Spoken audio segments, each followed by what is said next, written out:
Praise the Lord. கலாத்தியர் 6ஆம் அதிகாரத்தில் ஆவியின் கனிகளை நம்ம பார்க்குறோம். முதலாவது அன்பு. நம்ம எல்லாருக்கிட்டேயும் ஃபஸ்ட்டு அன்பாக இருக்கணும். நம்ம சரௌண்டிங் அப்படிலாம் கிடையாது, யாவர் இடத்துல அன்பாக இருக்கணும். முதலாவது தேவன் அன்பாகவே இருக்கிறார்.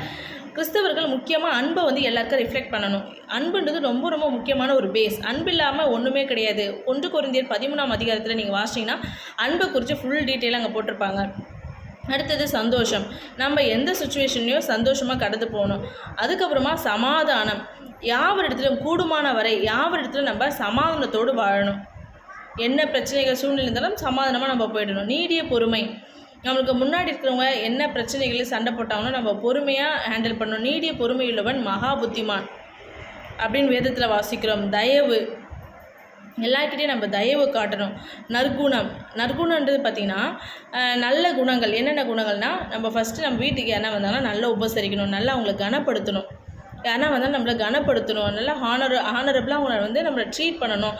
எல்லாரையும் நம்மளை விட நல்லதாகவே ட்ரீட் பண்ணணும். நம்மளை விட யாரையும் மேலாகவே நம்ம நினைக்கணும். இதெல்லாம் நல்ல குணங்கள். எல்லாரையும் கேர் பண்ணணும், அது ஒரு நல்ல குணங்கள். இதான் ஒரு நல்ல ஒரு ரிஃப்ளெக்ஷனாக நம்மளுக்கு இருக்கும். அதுக்கப்புறமா எல்லாரையும் கேர் பண்ணுறது, டேக் கேர் பண்ணுறது, எல்லாருக்கும் ஷேர் பண்ணி எல்லா பொருட்களையும் சாப்பிட்றது, இதெல்லாம் பார்த்திங்கன்னா ஒரு நல்ல குணங்கள்.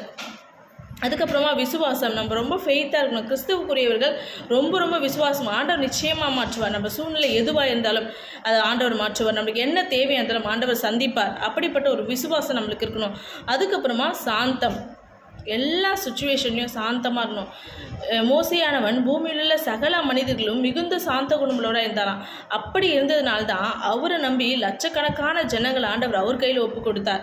நம்ம சாந்த குணங்களோடலாம் இருக்கணும்.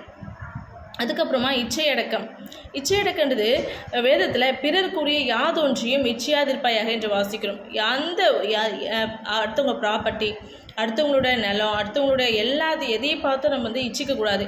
இது ரொம்ப ரொம்ப தப்பு. அதனால் பிறருக்குரிய யாதொன்றியும் இச்சையாதிருப்பாயாக. அடுத்தவங்களோட பொருளை பார்த்து நம்ம இச்சிக்கக்கூடாது. எப்படி ஒரு ஜுவல்ஸ் போட்டால் நம்ம அழகுலோலாம் நம்ம நினைக்கிறோம், அடுத்தவங்க பார்வைக்கு அது அழகாக தெரியுதோ அப்படி போலவே கிறிஸ்துவ அணிகலன்கள் ஆகிய அன்பு, சந்தோஷம், சமாதானம், நீடிய பொறுமை, தயவு, நற்குணம், விசுவாசம், சாந்தம், இச்சையடக்கம், இப்படிப்பட்ட அணிகலன்கள் நம்ம அணிஞ்சிட்டே இருக்கணும். அன்பு, சந்தோஷம், அப்படிப்பட்ட சமாதானம், நீடிய பொறுமை, அந்த அணிகலன்கள்லாம் அணிஞ்சிருக்கும்போது ஆண்டவர் நம்மளை மிகவும் அழகுள்ளவராக பார்ப்பார். இதுவரை நம்ம பாஸ்ட் எப்படி இருந்ததோ தெரியல, இனிமேட்டு நம்ம இந்த அணிகலன்களை நினைஞ்சு அணியும் போது ஆண்டவர் நம்மளை மிகவும் அழகுள்ளவராக பார்ப்பார். கர்த்தர் தாமே இந்த வார்த்தையை ஆசீர்வதிப்பாராக. ஆமென்.